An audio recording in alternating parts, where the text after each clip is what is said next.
Bienvenidos a Endo Podcast, el podcast de la Asociación Colombiana de Endocrinología, Diabetes y Metabolismo. En este episodio hablaremos sobre el manejo farmacológico actual de la diabetes con el doctor Iván Darío Escobar. Este podcast es patrocinado por Laboratorio Diabetrix. Bienvenidos. Hola a todos y bienvenidos de nuevo a los Endopodcast acerca de la diabetes.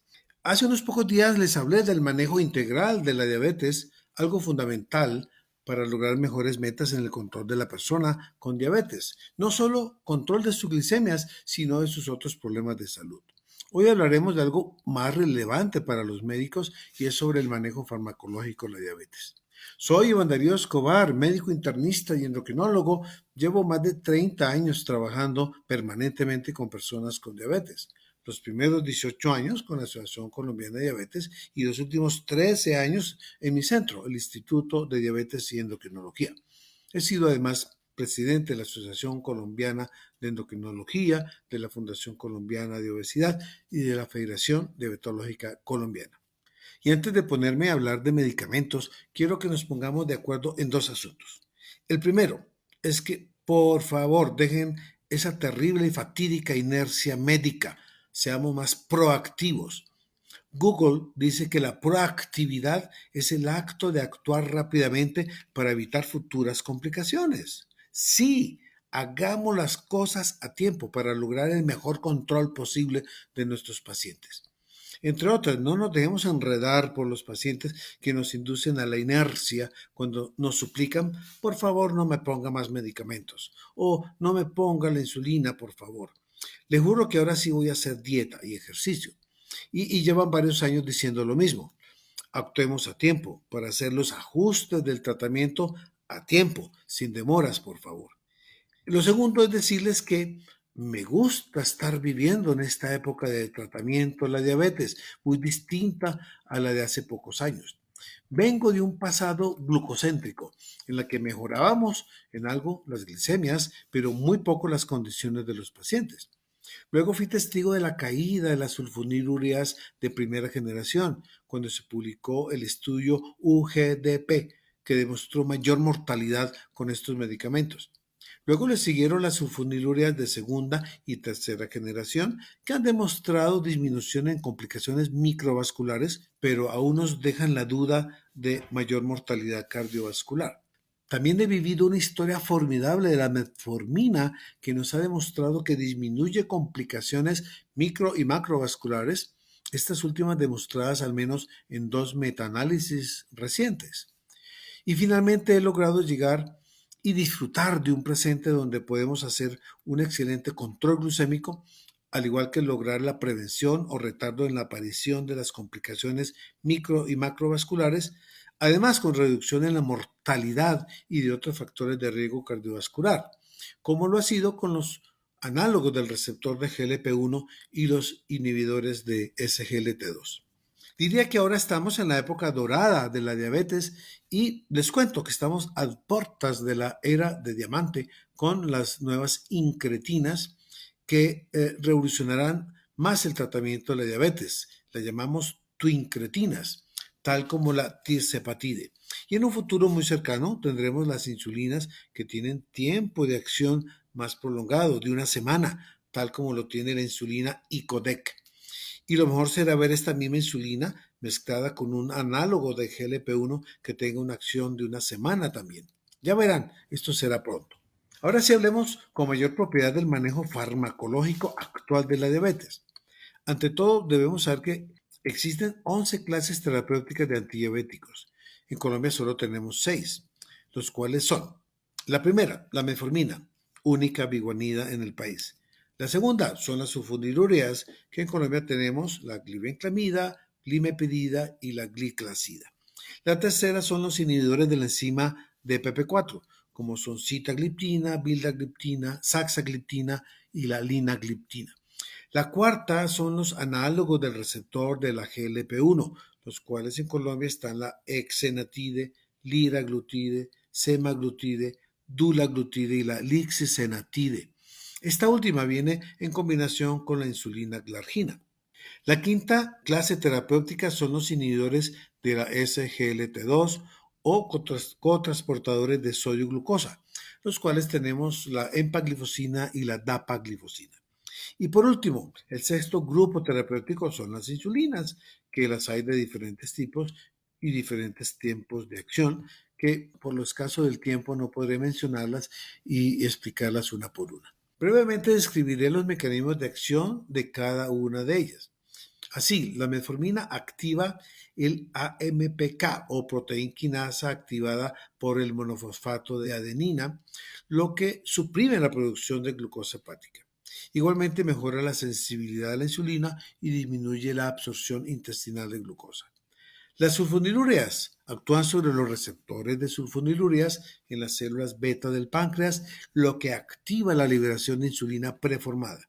Los inhibidores de PP4 aumentan el GLP-1 al inhibir la enzima de PP4 que la degrada. Los análogos de GLP-1 actúan como si fueran dicha hormona y por tanto reducen peso por su acción a nivel del hipotálamo y la motilidad gástrica, produciendo disminución del apetito, saciedad y sensación de llenura. Igualmente actúan a nivel de las células beta, aumentando la liberación de insulina dependiente de glucosa y actúan sobre las células alfa, reduciendo la liberación de glucagón. Los inhibidores del cotransportador sodio-glucosa o SGLT2 producen glucosuria por inhibir la reabsorción de glucosa a nivel de túbulos renales. Y por último, las insulinas actúan sobre los receptores de dicha hormona para producir el ingreso de la glucosa al interior de las células. Y bien, ¿cuándo y cómo debemos utilizar estos medicamentos? A diferencia de la mayoría de las charlas, quiero considerar en primera instancia las circunstancias más difíciles de tratamiento. Hablemos de los que hacen debut de la diabetes con glicemias muy elevadas que requieren hospitalización durante la cual recibieron insulina para controlarlos y luego salen formulados con insulina. Tengamos en cuenta que estamos hablando de pacientes con diabetes tipo 2. Para asombro de muchos, más del 50% de ellos en pocas semanas logran suspender la insulina después de hacerle un paulatino cambio de insulina a otros antidiabéticos no insulínicos. Esto ocurre puesto que al debut de la diabetes existe una extrema glucotoxicidad sobre las células beta por la misma hiperglicemia, que con el control glucémico se les va disminuyendo dicha glucotoxicidad hasta que las células beta recuperan su función y vuelven a liberar su propia insulina. Estos son muy distintos a los que llevan varios años de diabetes tratados con antidiabéticos orales y requieren hospitalización por presentar glicemias muy altas o llegan a consulta muy descontrolados. Probablemente estos pacientes ya tienen agotamiento de las células beta, a veces severo, y por tanto ya requerirán insulina de forma definitiva, a no ser que la descompensación de la diabetes haya sido por algún evento agudo, como una infección, uso de glucocorticoides, un infarto, entre otros. Exceptuando dichos pacientes, el que ya requiere insulina lo será generalmente para siempre. Y ojo, que estos pacientes deberán hacer automonitoreo de glucosa de forma intensiva para poder hacer los ajustes de la insulina. Aquí podemos comentar que con los nuevos productos que mezclan insulina con análogos de GLP-1, quizá les podamos evitar la aplicación de insulinas de acción corta, o sea, las insulinas prandiales. Para resumirles, si alguien requiere sí o sí la insulina, comenzaremos con una insulina basal. Si las glucometrías o el monitoreo continuo de glucosa nos muestra que hay hiperglicemias postprandiales, pasaremos a una combinación en proporciones fijas de insulina basal con un análogo de GLP-1, de las cuales, como ya les dije, tenemos 2 en el mercado colombiano. Si aún persisten hiperglicemias postprandiales, entonces podemos pensar en aplicar insulina de acción corta con los esquemas Basal Plus o Bolo Basal. Ahora sí hablemos, tal y como siempre comienzan las conferencias de manejo farmacológico de la diabetes.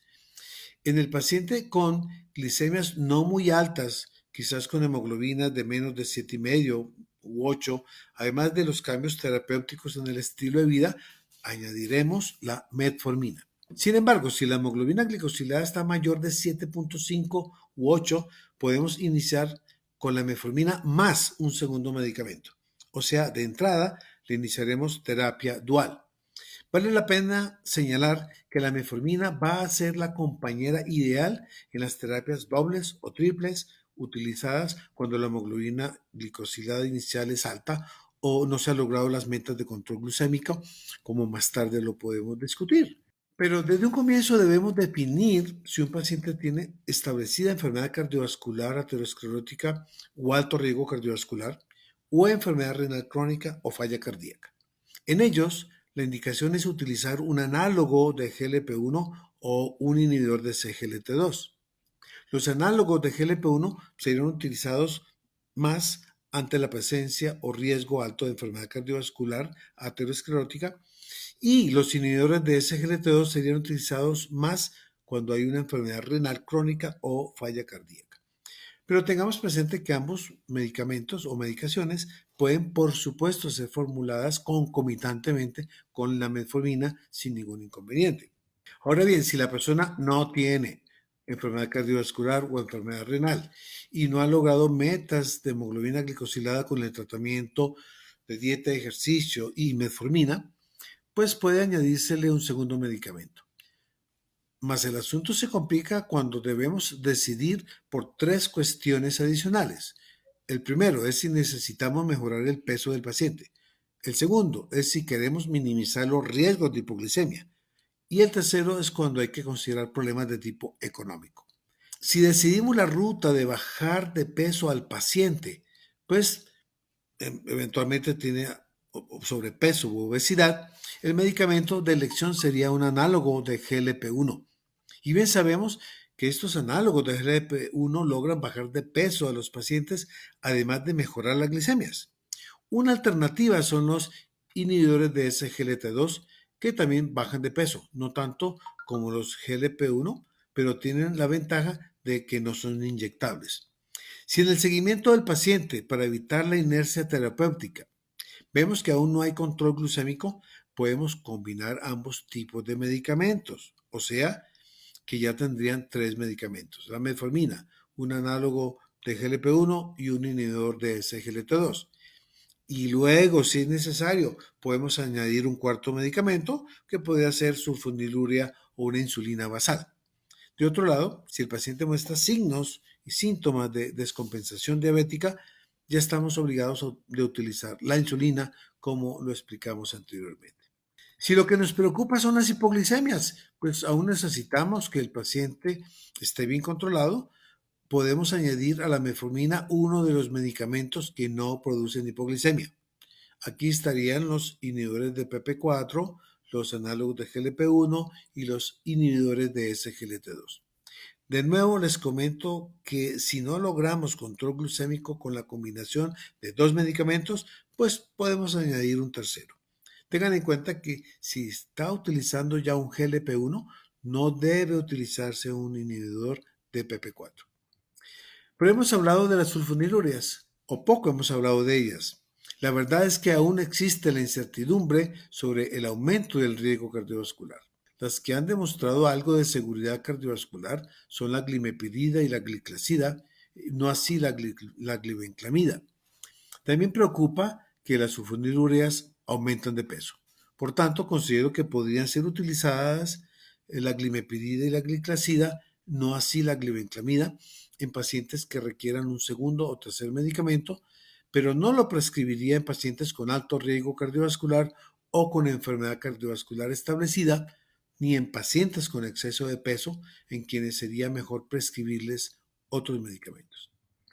Por el poco tiempo no puedo profundizar más, pero sí logré daros un bosquejo general del tratamiento farmacológico actual de la diabetes con algunas recomendaciones especiales. Quiero terminar este podcast haciendo eco de lo que hace pocos días decía un amigo, el doctor Lucio Criado de la Argentina, cuando hacía comentarios sobre un artículo del tratamiento farmacológico de la diabetes. Él decía, abro comillas, el artículo plantea qué se viene. Y yo me pregunto, ¿qué se va? En los últimos años hemos dejado afuera a la carbosa, la Rosi, la troglitazona, junto con la clorpropamida y el rimonabant. Tenemos muchos y muy buenos fármacos, pero no estamos logrando cambiar la historia de los pacientes con diabetes tipo 2. ¿Y qué más debe venir? Hemos logrado bajar los riesgos asociados, pero no hemos podido aún curar. No hemos podido aún llegar temprano, más bien llegamos frecuentemente tarde y por desgracia los pacientes padecen manifestaciones clínicas prevenibles. Debe venir más prevención. No hemos logrado aún ser influencers de los pacientes para lograr cambios saludables del estilo de vida. En fin, Lucio decía más cosas interesantes, pero con esto ya es suficiente para hacernos pensar. Considero que ya debemos elaborar el duelo de algunos medicamentos, como las tiazolidinedionas o las sulfonilureas, como la glibenclamida. Mi pensar es que las IDPP4 también pronto las dejaremos de formular de a poquito, pues aunque controlan la glicemia, no aportan nada en disminución de mortalidad y reducción de enfermedad cardiovascular. Por tanto, las que van llegando, como los inhibidores de SGLT2, los análogos del receptor de GLP-1 y las twincretinas, las estarán desplazando y sin remordimientos. Iremos abandonando las que poco nos aportan. Algo interesante para culminar. Un medicamento antidiabético sí ha sobrevivido más de 60 años y pienso que seguirá siendo la primera mejor opción en el manejo de la diabetes y la mejor acompañante a las otras clases terapéuticas, y es la metformina. Esto último que dije es el abrebocas para el próximo podcast que haré y que trataré sobre ¿sigue siendo la metformina la mejor primera opción farmacológica a la diabetes y la prediabetes? Bueno, hasta pronto amigos, nos hablaremos en próxima ocasión.